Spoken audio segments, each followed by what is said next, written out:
Hey, what's up, everybody? So what do you think of the hat? I've had this for like 15 years, and I just decided to pull it out tonight. It's Christmas, so I thought, hey, what the hell? And tonight's Ray's Horror Night. I watched one of my favorite movies from the 70s tonight, and just thought I'd give a little quick review. And oh boy, do I cannot wait for Christmas to come and go. To be honest, I can't wait for 2020. Hopefully, a better year. It's not been the best in my case, but hey, it's Christmas time. Tonight's pick, the 1974 Black Christmas. First thing I'm going to say is this is the Scream Factory edition, which I'm a big fan of Scream Factory movies. I have a bunch of them. I can't wait to get more. I love Scream Factory. I can't lie. I mean, check it out. Here's the original artwork from back in the day.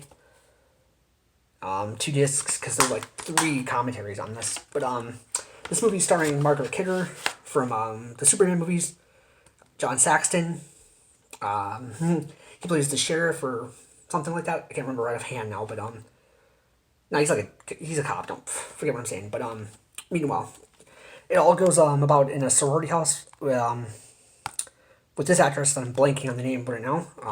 From Psycho 4, It chapter. I'm sorry, the miniseries. It. And she has a secret that she wants to tell her boyfriend. Turns out she's pregnant, but doesn't want to keep the baby. She informs him, and he's not on her side about it. He's completely pissed. Same time, they end up losing a friend right away, and her father comes the next morning looking for her, and no one knows what's going on.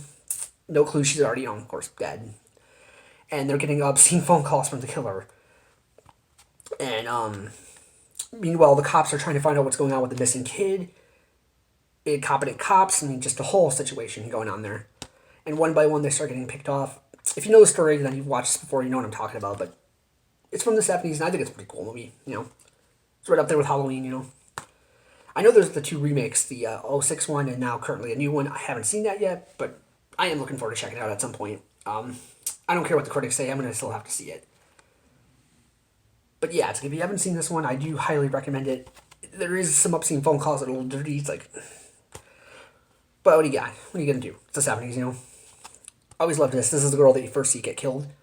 And one of the things I found was annoying is when they think they've got the killer. I'm just going to spoiler warning give you. You find out that there's still bodies upstairs. It's like, how could they not have checked the whole house? I mean, literally. Seriously. I mean, really? They completely miss everything. And, the boyfriend ends up getting mistaken for the killer, of course, because he comes in the house at the wrong time after everybody's dead. And, she ends up having to, stab him with a fire poker or something, So when she's sleeping, of course, the father that was looking for his daughter the whole time ends up passing out. They take him out of the house, and what annoys me is when you look at the end of the movie, she's sleeping, the phone starts ringing, and all of a sudden then you see one lonely cop smoking a cigarette outside. I mean, it just leads me to believe that at the end of the day, everybody dies, really. No survivors. I mean, I could be wrong, but that is my opinion of it, because they just leave her resting. I mean, she should have been in the hospital. But there are, some commentaries, I can't say the guy's name correctly, but Nick Mancasserole as Billy. He's the one that voices the I've seen phone calls, and I kind of wish they wouldn't have included a commentary by him, because it's just him doing his lines from the movie, and there was no point in that. I'm sorry. The commentary I would recommend on this one, though, would be, where is it? Actors Cara Dola and John Saxton. I thought that was a cool commentary, I gotta be honest. Alright, well, that's about all I got to say. Sorry about this little spoiler warning if you haven't seen it, but if you have, you know what I'm talking about. It's a pretty cool movie. If you like this video, please subscribe and give me a like. If you got any comments, please leave them. And let's just all cross our fingers for a great 2020. I can't wait for the year to come and see how everything goes. This has been a crummy year and a half for me, technically. Working my ass off trying to get out of it.